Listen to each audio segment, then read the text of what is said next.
everyone, this is Brianna with Survivors with Rhythm. Today I wanted to do a more realistic, impromptu video for you guys because I actually had just woken up, so yes, I am actually sitting on my bed and in my pajamas with a blanket on still. But there's something that I really think is important for you all to know, so hopefully it helps you in your own situation. So, we've all seen Disney's Cinderella, the cartoon version. And one of the songs in the movie is called A Dream is a Wish Your Heart Makes. And something that I've really come to learn throughout the years is my dreams actually do tell me a lot of information, and largely they tell me what my heart wants me to heal. Like certain wounds that my heart feels that maybe consciously I'm not realizing because, I have to work, or because I'm just keeping myself too distracted or too busy with like TV or computer games or something along those lines. So this is something that I've always been grateful for, is the fact that I learn a lot when I sleep. But I actually had just had another rather harrowing dream that kind of showed me what I should be grieving for at this time, or grieving over, that I was mistaken about. For a long time, I've been getting messages that I needed to be grieving over something, that I was still attached to something, but I couldn't see what it was, and I had been focusing on the wrong thing this entire time. I realized. So basically, I start with what I dreamt. So I had dreamt that I was at my father's house with my relatives, and I was insisting on how it was not okay for me to have to be around one of my perpetrators, and that they needed to understand that, and they were refusing. And my father really blew up, and it got to the point where he had even called the police and had me arrested. And there was even a trial in the small town and everything, and I was put on trial. And it was really bad. But luckily, in this dream, my female cousin, who actually, in reality, when this exact situation, aside from the police and the court anyway, where took place in real life, my cousin had actually came and picked me up and was really a grounding force for me in this situation. But in the dream, she was literally the only one to defend me, the only one to support me in this trial. And luckily, I also have a couple attorney friends saved in my phone in this reality, and she had called one of them as I was being taken away by the police, and they had showed up to defend me as well. But what this goes to show is it brings to light all of these injustices on how my father and other relatives, of course, had treated me in regards to all of the situations that I had suffered. For those who don't know, I had suffered from child abuse and being inappropriately touched and abused by my older brother growing up. And when I had gotten to college was when I suffered 3 more sexual assaults. But, when you would expect those things to happen, you would think that a father figure in your life would feel angry or would want to protect you and think, oh no, my daughter, and, things like that. But unfortunately, that was not the case in my life. That was very unfair and very heartbreaking to have to live like that, to have those experiences and not feel safe or protected. And for example, I mentioned previously that in real life there was a situation. Well, about I want to say 2.5 years ago, little over 2 years ago, I had gone down to stay in my childhood home while I looked for a job down in that area. And after like only a week or two of being there, there had been a really bad argument with my father because basically I hadn't slept the night before because my older brother had been staying in the house and I didn't feel safe, so I was wide awake.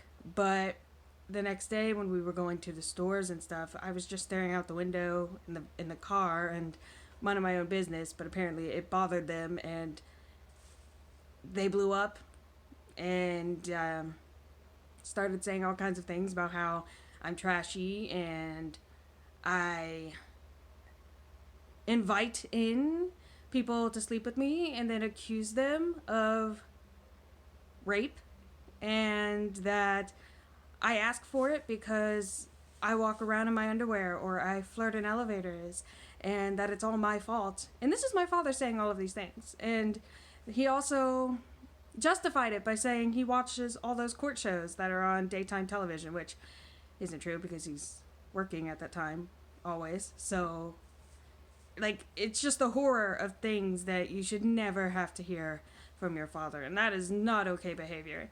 And truthfully, I was failed. My father had failed me as a father figure, and I realized from this dream that it's okay to say that, that it's okay to know that you were failed by your own parents, that it's not a reflection of you in those situations, that you're not wrong to feel the injustice. You're not wrong to think that they are horrible people for what they say and do and treat you like in those situations. Like, no, you never asked to be raped. You never asked to be abused.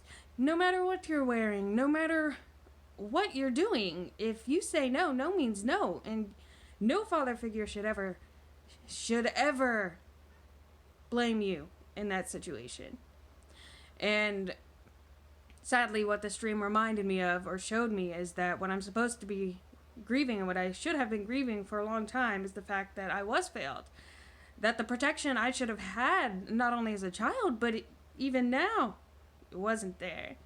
But that's not a reflection of the fact that I should sacrifice my own nurturing, kind, and passionate self because I have to live protecting myself, not only from these people, but from everyone else who isn't right for me, like perpetrators or people that harass me, which I have to deal with a lot, and it's not because I have to live in this swordsy, tarot reference, energy all the time. And that's how I've had to live my life. And why my life has felt so cold is because I've never had the people protecting me that should have been there my entire life. And the reason that I'm saying this now is because I feel that there's a lot of other women and other people out there, not just women, but, men as well, who grew up with parents and things that didn't love them like their mother should or protect them like their father should. When you're young, you should be protected. And it's sad, even worse, when you're personally attacked by your traumas by these people.